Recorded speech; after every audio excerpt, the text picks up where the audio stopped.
Hey guys, welcome to today's lesson for American history. Learning about the Civil War is really the first lesson of the entire Civil War. Each lesson will probably have at least a 5-minute video here from me explaining something to you. And so it's kind of a good way to start the lesson out. So here we are. Today we are going to do Lincoln's problems.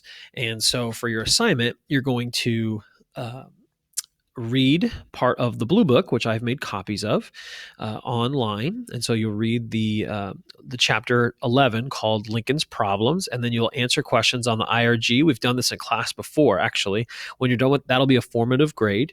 And then when you're done with that, I'll have one big question at the end on a Google form that'll be for a summative grade about this whole thing. So anyway, that's kind of part of your lesson, but you will always gain something from watching some of the videos that I put on there as well. So it'll help with your answers and stuff like that. So anyway, I wanted to welcome you to the Civil War unit that we're about to study. It is really wonderful, great stories. I wish we were in class to learn about them, but we're going to take 10 of the most important things and focus on those. And hopefully you guys can get a lot out of those things. Okay. One thing I want you to focus on while we learn about this is the nature of America and how America is one thing before the Civil War, and after the Civil War, it becomes something completely different. And you can see America different when you look at pre and post war. And so that's something I want you guys to see. For instance, people used to say the United States are, being like a multitude of states together to make a union. Well, now we say the United States is. The United States is in the Olympics or whatever. But before, they might have said the United States are at war with Britain, okay? Because they were a collection of states, and we still are, right? Nothing has really changed except the way we think about what the Union is and what the United States is or are.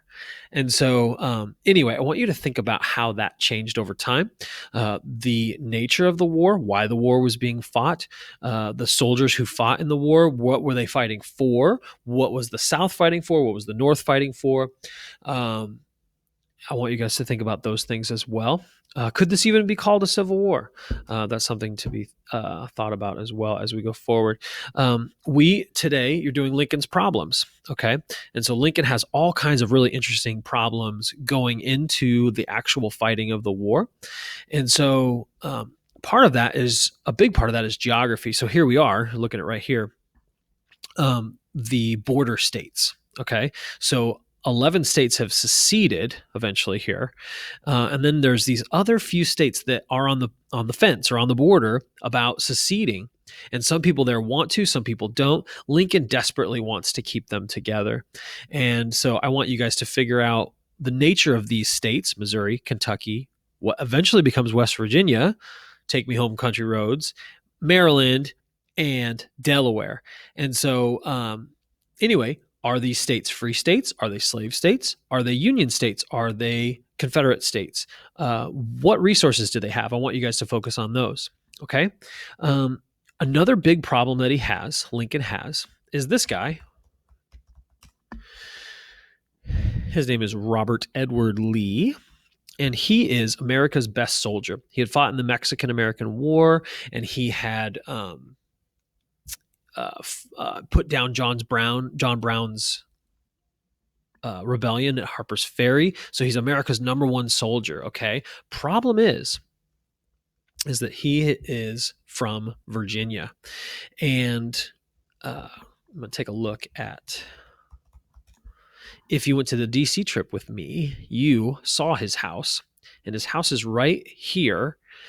It overlooks Washington, D.C., and it overlooks the JFK gravesite and stuff like that. And so what I want you to see is this house is right next to Washington, D.C. Robert E. Lee is asked to join the Union Army. He gives Lincoln a response, and I want you to think about the possibilities of how that hurts Lincoln and how that becomes one of Lincoln's problems, because Robert E. Lee says no to him, and Robert E. Lee eventually sides with Virginia as they seceded with the Confederacy. So best of luck to you. We'll talk to you during the next lesson.